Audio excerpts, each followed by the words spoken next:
Geger, seorang kepala desa di Curug Gong, Serang, Banten tewas dengan cara tragis.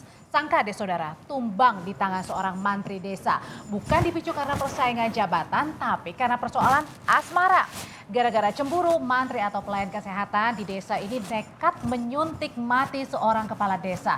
Lalu apa yang jadi permasalahan keduanya? Saudara, kesedihan menyelimuti proses pemakaman Salamun Nasir, kepala desa Curug Gong yang menjadi korban pembunuhan.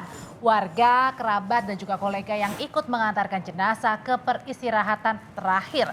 Tangis sang istri pun pecah, tak percaya sang suami yang ia cintai dengan cepat berpulang.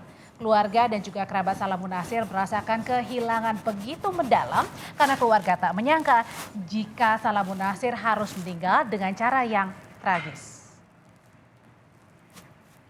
Saudara, Salamun Nasir telah menjabat sebagai Kepala Desa Curug Gong sejak tahun 2021.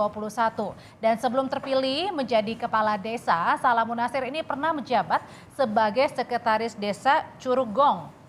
Selama dipercaya memimpin desa, sosok Salamun Nasir dikenal sebagai sosok yang sopan, baik, dan humoris, serta juga tidak punya permasalahan dalam pekerjaan. Selain itu, Salamun juga dikenal sebagai kepala desa yang dekat dengan masyarakat. Petaka tumbangnya. Karena beliau kan kepala desa, ya terus dan dari keluarga juga memang orang tuanya dulu sekdes, mengenal baik sosok almarhum kepala desa ini karena dari mulai orang tuanya memang udah kenal dekat gitu. Orang baik, sopan, santun. Dan petaka tumbangnya sang kades ini dipicu karena gara-gara cemburu buta, seorang mantri bernama Suhendi diduga mantri ini tidak terima saat memergoki ponsel sang istri. Terdapat foto korban yang tengah berduaan dengan sang istri. Foto di ponsel ini pun kemudian memicu emosi Suhendi dengan mengajak sang istri Suhendi pergi untuk menemui korban dengan maksud mengklarifikasi. Tapi sesampainya di tempat Salamun Nasir, keributan pun tak dapat terhindarkan antara pelaku juga korban. Puncak keributan pun akhirnya terjadi. Suhendi yang sudah dibutakan cemburu nekat menyuntikkan cairan diphenhydramine yang sudah disiapkan sebelumnya ke punggung kiri korban. Dan efek obat ini pun membuat korban kejang-kejang hingga akhirnya pingsan. Korban pun segera dilarikan ke rumah sakit, namun naas nyawanya tak dapat tertolong lagi. Atas dasar sakit hati ini kemudian pelaku bersama istrinya mendatangi rumah korban dan sebelum berangkat oleh pelaku memang sudah menyiapkan suntik dan obat HCL-nya. Nah, pada saat istri pelaku berbicara dengan korban, tiba-tiba oleh pelaku langsung menyuntikkan obat dimaksud ke tubuh korban. Sebelum berangkat ke rumah Salamun Nasir, pelaku ternyata sudah mempersiapkan jarum suntik yang di dalamnya ini sudah diisi 2 zat cairan, masing-masing 5 cc dan juga 10 cc. Dari barang bukti yang diamankan polisi adalah botol obat merek Sidiadril diphenhydramine. Cairan obat alergi inilah yang diduga disuntikan pelaku ke korban hingga akhirnya merenggut nyawa sang kepala desa. Cairan obat Sidiadril diphenhydramine, saudara, ini adalah obat yang diinjeksikan untuk meredakan gejala alergi dan juga batuk pilek. Cairan obat ini pun juga digunakan untuk mengatasi mabuk perjalanan. Cairan ini biasanya diinjeksikan pada orang yang tidak dapat mengonsumsi obat melalui mulut.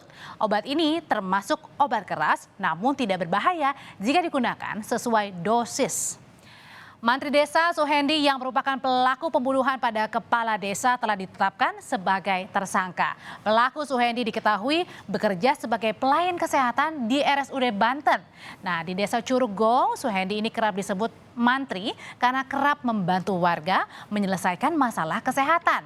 Dan dengan kasus yang terjadi, sosok Suhendi pun langsung jadi sorotan. Karena Suhendi selama ini berprofesi sebagai mantri yang berkutat dengan kesehatan. Namun mirisnya, Mirisnya, ia malah menyalahgunakan keahliannya untuk membunuh.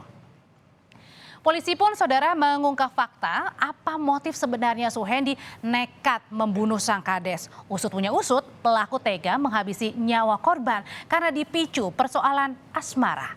Pelaku emosi pun karena mendapati foto korban dan sang istri tengah berduaan di ponsel sang istri.